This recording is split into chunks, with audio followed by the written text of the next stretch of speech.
And I know Seattle's lost twice already this season, but it would be hard to put because I'm looking at the quarterback rankings that on NFL.com, and they have Russell Wilson number 1. Do you agree with that? Is he the number 1 quarterback in the league? Okay, because that's who they have as number 1 is Russell Wilson. Tom is at 6. They got Tommy at 6.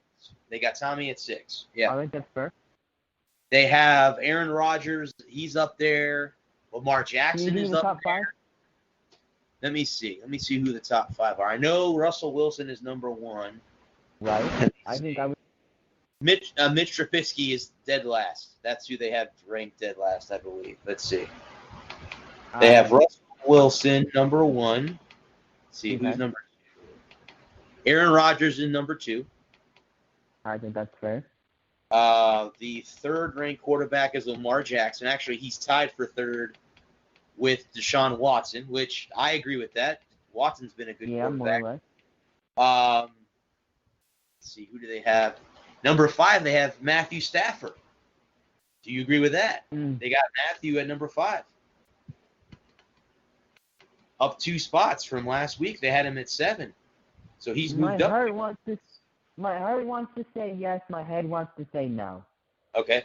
Tommy, that's fair. Tommy's at 6. They got Tom at 6. Let me see here as I scroll down here. Tom's at 6. They have Carson Wentz at 7. He dropped 2 spots from last week. They have Dak Prescott at 8. He moved up 3 spots. They have Kirk Cousins, who's playing as of right now as we speak. They got 9. Matt Ryan dropped 2 spots to 10. They have Phillip Rivers at 11. They have Derek Carr at 12. Way too high. Jacoby Brissett's up 3 spots to 13. Too low. They got Jimmy G at 14. Jury's still out on him. Kyler Murray at 15. Too high. Teddy Bridgewater's up 5 spots at 16.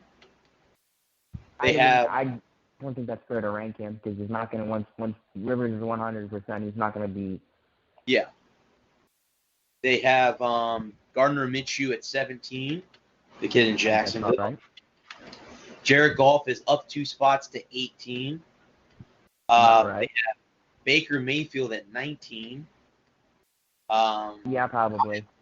Kyle Allen up 2 spots, tied for the 20th spot with Josh Allen from the Buffalo Bills. They have Ryan Tannehill up 7 spots to 22. They have Sam Darnold at 23, down 5 spots from last week. They have Jameis Winston up 2 spots. How in the world did they move him up when he had 5 turnovers last week against Carolina? Oh my Lord! Remember, kids, don't do drugs. Daniel Jones is at 25. Joe Flacco down 2 spots, tied for 26 with Andy Dalton. Okay. Mason Rudolph was not ranked because, again, he was out with a concussion. They have Ryan Fitzpatrick up 3 spots to 29. Matt Moore, who I think came in to relieve Patrick Mahomes, who did very well, by the way. Case Keenum is ranked number 31. And Mitch Trubisky, down 4 spots, is ranked as the worst quarterback in the league at 32. I don't know if I would consider Trubisky the worst quarterback in the league. I know he's think that distinction goes to Jameis Winston.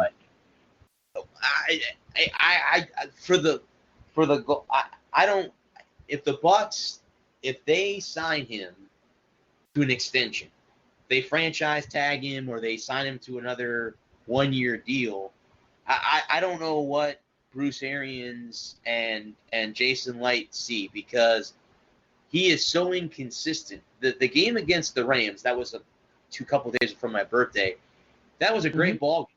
I mean, he threw a pick, a dumb interception late in the game that nearly cost them the win, but they did win that game. They scored a franchise record 55 points in the game. But then he goes out 2 weeks ago in London and lays an egg, throws 5 interceptions. He fumbles the ball once. Now he fumbled once or twice. Maybe it was twice. now he goes to Tennessee this week.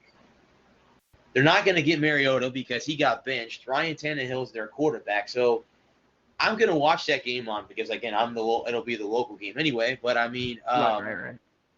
To me, it's I don't know. I don't know how you would rank him above. I mean, there's a few quarterbacks that you could put below him, but to be 24 out of 32, I don't think I agree with that. He should be 31, if anything, maybe 32.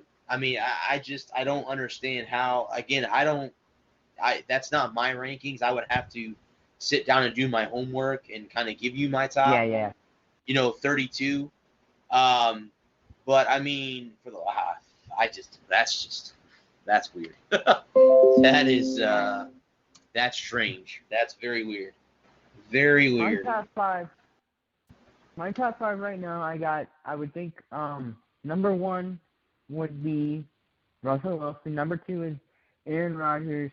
I am going to say Tom Brady at 3 because until you knock off the king, you're the king. I think this week will be a very definite prove it week for Tom Brady. He gets himself a weapon. Can he? I've seen some of the games. Everybody talks about how bad the offensive line is, but then I watched the game. Yeah, sometimes he's got 6, 7, 8 seconds to throw the ball. Yeah. So then at 4, probably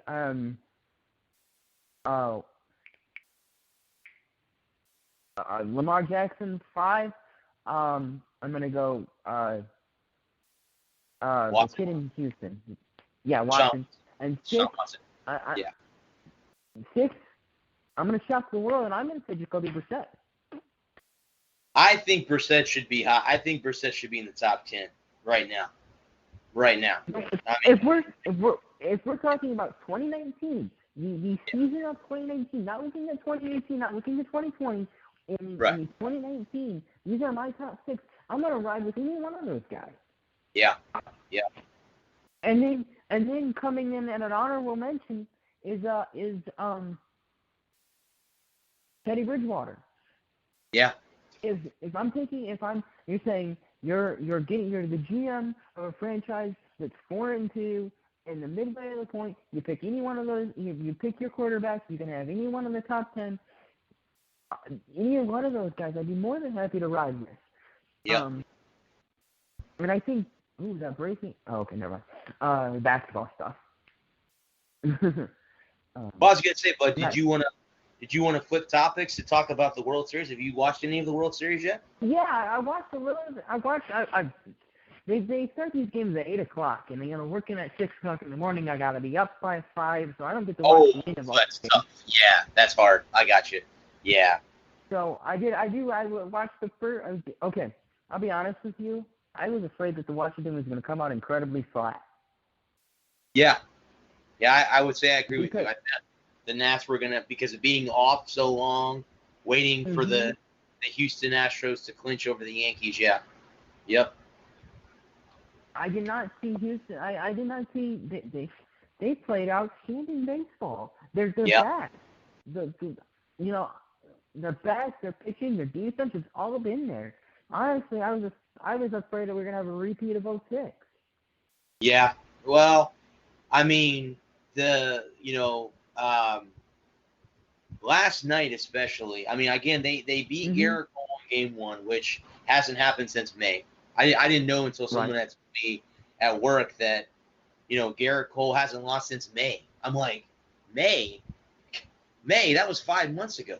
Holy crap, that he's gone 5 months without a loss.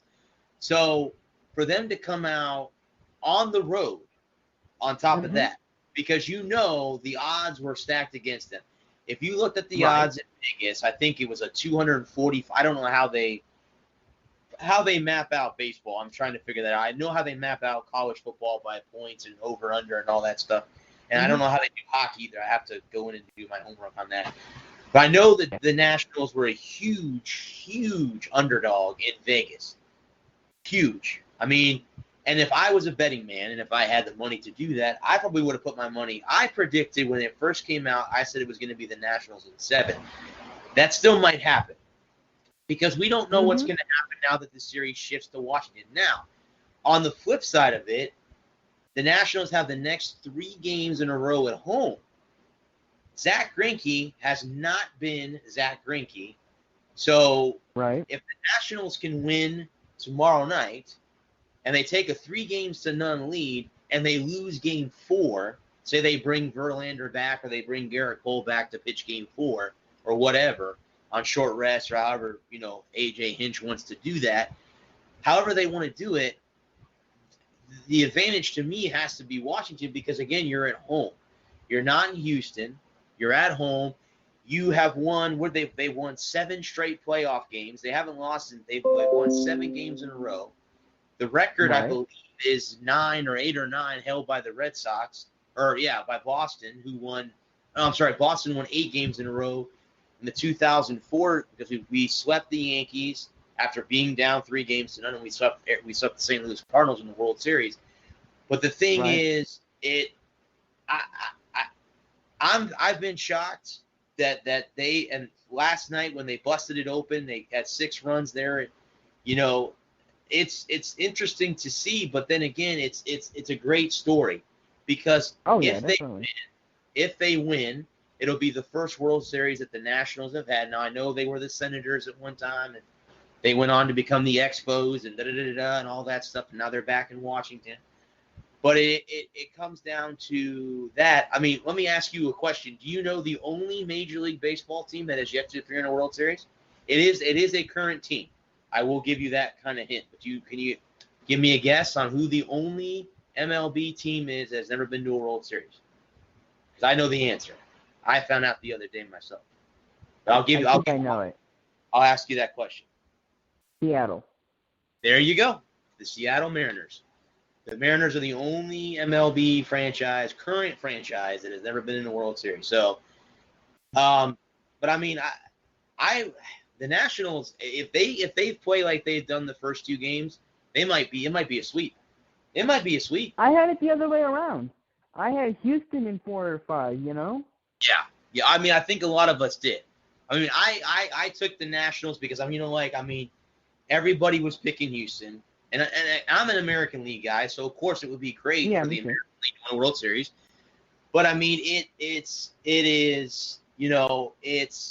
will be cool to see another team that hasn't won a championship win one. And I hate to say this, but when the Eagles beat the Patriots, in a weird way, you were kind of happy because your team lost the Super Bowl, but the Eagles won their first one. So it was nice to see Philadelphia. Well, get there. Well, I wasn't happy either. I was in a house full of Eagles fans, so it wasn't good. That had to be harsh. It wasn't good. I just hate Philly fans in general. So. Well, it's and speaking of Philadelphia, as you know, today Joe Girardi got hired as their manager. So they fired Gabe Kapler, and Joe Girardi is now their new manager. If you haven't heard, David Ross is now the manager for the Chicago Cubs.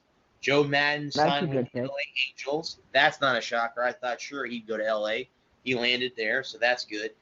I don't know any of their managerial jobs that are still available. I, to this day, think as far as now we're talking postseason rewards. I mean, the World Series is still going on, obviously. But I think manager of the year in the American League either has to go to Kevin Cash or Rocco Baldelli. There's no doubt. Rocco had the Twins in the playoffs. Yes, they got swept by the Yankees, but they won 100 games this year in his first year. How in the world do you not give him manager of the year? And if you're not going to do that, then Kevin Cash gets it, where the Rays won 95 games this year. A team that, again, just like they were a year ago in 2018, were not supposed to make the postseason. They didn't make the playoffs last year. They weren't supposed to win 90 games, and they did it 2 years in a row. And, being down here, and I'm going to talk about more of this when I get to my Tampa Talk show, it is one of those things where, okay, now you've had 2 90-win seasons for the Rays, yet no one goes to those baseball games. Why do you think Silver